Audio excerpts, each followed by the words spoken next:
Praise the Lord. Hallelujah. യേശുവേ നന്ദി, യേശുവേ സ്തുതി. പ്രിയപ്പെട്ടവരെ, ഇന്ന് നമ്മൾ ചിന്തിക്കാൻ പോകുന്ന ഒരു വിഷയം ഉൽപ്പത്തി പുസ്തകം 39 അധ്യായത്തിൽ നിന്നാണ്. ഇവിടെ പൂർവ്വ ജോസഫിനെ കുറിച്ചാണ് അതിൽ പ്രതിപാദിക്കുന്നത്. പ്രിയപ്പെട്ടവരെ, നമ്മളൊന്ന് ചിന്തിച്ച് നോക്കണം. ഞാൻ ചെയ്യുന്ന പ്രവൃത്തികളൊക്കെ മംഗളകരമായി തീരുന്നുണ്ടോ? അതായത് ഞാൻ ചെയ്യുന്ന ഓരോ കാര്യങ്ങളും വിജയം കാണുന്നുണ്ടോ? ശ്രേയസ് ഉണ്ടാകുന്നുണ്ടോ? അതോ ഞാൻ എന്ത് പ്രവൃത്തി ചെയ്താലും പരാജയപ്പെട്ടു പോകുന്നുണ്ടോ? അതിന് കാരണം എന്താണ്?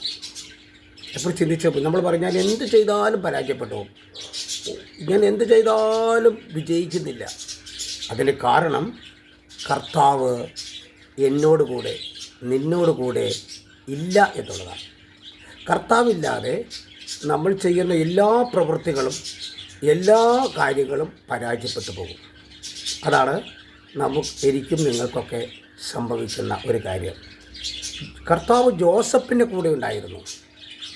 എല്ലാ കാര്യങ്ങളും അവന് ശ്രേയസ്സുണ്ടായി. ഉൽപ്പത്തി 39:2. കർത്താവ് ജോസഫിൻ്റെ കൂടെയായിരുന്നു. അവൻ എല്ലാ കാര്യങ്ങളിലും അവന് ശ്രേയസ്സുണ്ടായി. പ്രിയപ്പെട്ടവർ, നമ്മൾ ചിന്തിക്കുന്നത് കർത്താവ് കൂടെ ഉണ്ടെങ്കിൽ, കർത്താവ് എന്നോട് കൂടെയും നിന്നോട് കൂടെയും ഉണ്ടെങ്കിൽ എന്തൊക്കെയാണ് സംഭവിക്കാൻ പോകുന്നത്?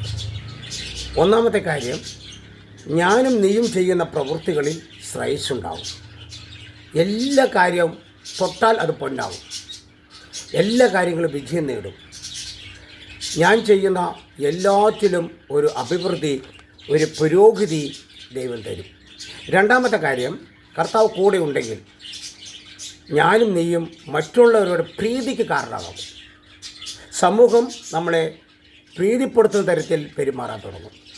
മൂന്നാമത്തെ കാര്യം, എന്നെയും വിശ്വസിച്ച് എല്ലാ കാര്യങ്ങളും ഏൽപ്പിക്കും. മറ്റുള്ളവർ എല്ലാ കാര്യങ്ങളും ഏൽപ്പിക്കും. അവന് വിശ്വസിക്കാൻ പറ്റും. അവനെ ഏൽപ്പിച്ചാൽ എല്ലാ കാര്യങ്ങളും വിജയം നേടും. അവൻ്റെ കൂടെ കർത്താവുണ്ട് എന്ന് മറ്റുള്ളവരെ കൂടെ പറയിപ്പിക്കാൻ തക്കവണ്ണം കർത്താവ് ഇടയാക്കും. 4, ഞാനും നീയും ആയിരിക്കുന്ന സ്ഥലം, അത് വീടാകട്ടെ, ബിസിനസ്, കൃഷിയിടങ്ങൾ, നമ്മൾ ചെയ്യുന്ന ജോലിയിലെ സ്ഥലം, ഇവയെല്ലാം കർത്താവ് അനുഗ്രഹിക്കും. ഇതിൻ്റെ മേലെല്ലാം ദൈവം ഒരു അഭിവൃദ്ധി വരുത്തും. കർത്താവിൻ്റെ അനുഗ്രഹം ഇതിൻ്റെ മേൽ കർത്താവ് ഉയർത്തിക്കൊണ്ടേയിരിക്കും. 5, നീ ആയിരിക്കുന്ന അവസ്ഥയിൽ നിന്ന് നിനക്ക് ഉയർച്ച ഉണ്ടാവും. നീ ഏത് അവസ്ഥയിലാണോ കിടക്കുന്നത്, പരാജയത്തിൻ്റെ അവസ്ഥയാണെങ്കിൽ വിജയം.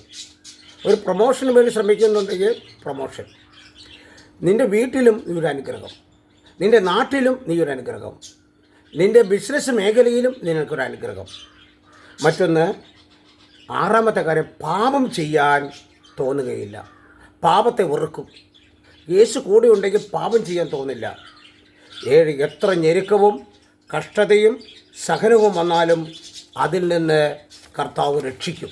എത്ര ഞെരുക്കം വന്നാൽ, എത്ര സഹനം വന്നാൽ, എത്ര വേദന വന്നാൽ കർത്താവ് രക്ഷിക്കും. 8, നീ ചെയ്യുന്നതെല്ലാം നിനക്ക് ഉയർച്ചയിലും അഭിവൃദ്ധിയിലും വരുത്തും. 9, നിനക്കും എനിക്കും മറ്റുള്ളവർക്ക് സംഭവിക്കാതിരിക്കുന്ന കാര്യങ്ങൾ, അതായത് ദൈവിക ജ്ഞാനം, ദൈവിക രഹസ്യം, അത് കർത്താവ് വെളിപ്പെടുത്തി തരും. Praise the Lord.